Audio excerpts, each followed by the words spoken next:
एक बार की बात है, केरल के एक छोटे से गांव में सुल्तान नामक एक डरावना कब्रिस्तान था। ऐसा कहा जाता था कि उस कब्रिस्तान में विभिन्न प्रकार के अलौकिक शक्तियां रहती थीं। एक चांदनी रात को बिल्ली, लूसी और रोहित, तीन दोस्त कब्रिस्तान के किनारे पर एकत्रित हुए। अचानक उनको कब्रिस्तान से भयानक फुसफुसाहट की आवाज़ सुनाई दी। आवाज़ कहाँ से आ रही है यह देखने के लिए वे हाथ में टॉर्च लेकर सावधानी से कब्रिस्तान के गेट के अंदर घुसे।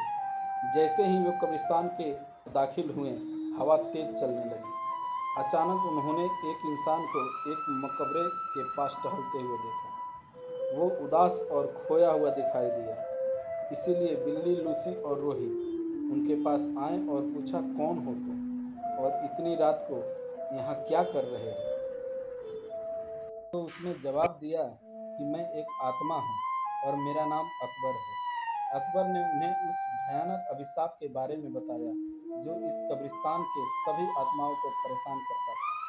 हर रात एक प्राचीन चुड़ैल जागती थी और कब्रिस्तान पर जादू करती थी और अकबर जैसी मासूम आत्माओं को अपने बस में कर लेती थी। अभिशाप को तोड़ने का एकमात्र तरीका कब्रिस्तान के पीछे जंगल में एक पेड़ के नीचे छिपी हुई मंत्र पुस्तिका को ढूंढना और आधी रात से पहले उसे नष्ट करना था।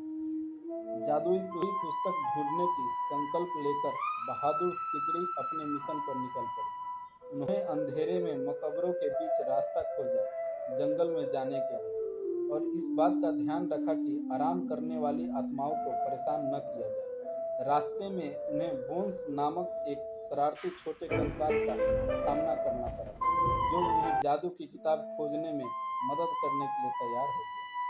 वह कंकाल उन्हें एक पुराने आम के पेड़ के पास ले गई और कहा, इस पेड़ के पत्ते सब अपने पास रख लो।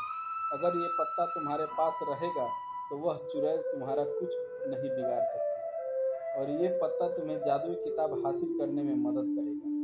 यह कहकर वह कंकाल वापस कब्रिस्तान की तरफ चला गया। आम के पत्ते को अपने हाथ में लेकर तीन दोस्त जादुई किताब ढूंढने लगे। बहुत ढूंढने के पश्चात जंगल में एक झील के अंदर उन्हें क्षमता हुआ कुछ दिखाई दिया। रोहित को तैरना आता था, तो उसने झील के अंदर जाकर वह चमकता बॉक्स ले आया। जैसे ही आम के पत्ते को बॉक्स के ऊपर रखा, वैसे ही बॉक्स खुल गया और चमकती जादुई किताब बाहर निकल आई। आधी रात करीब आते ही वे तीनों अपने हाथों में जादू की किताब लेकर श्राप को तोड़ने के लिए कब्रिस्तान की तरफ बढ़े। कब्रिस्तान में आकर वे किताब खोलें और एक प्राचीन मंत्र का पाठ किया। मंत्र पाठ करते ही जमीन कांपने लगी और कब्रिस्तान में एक तेज रोशनी छा गई। वह चुड़ैल जाग गई और गुस्से में दिखाई दी, लेकिन उसकी शक्ति धीरे धीरे कमजोर हो रही थी। उसने बिल्ली, लूसी और रोहित को जादुई किताब पढ़ने से रोकने के लिए अपनी जादुई शक्ति का प्रयोग किया, लेकिन उन तीनों पर कोई असर नहीं हुआ, क्योंकि तीनों के पास आम के पत्ते थे जो उनकी रक्षा कर रहे थे। धीरे धीरे चुड़ैल की सारी शक्ति खत्म हो गई और चुड़ैल भस्म हो गई। इस तरह बिल्ली, लूसी और रोहित ने कब्रिस्तान में फंसी हुई आत्माओं को मुक्त किया और कब्रिस्तान में फिर से शांति छा गई।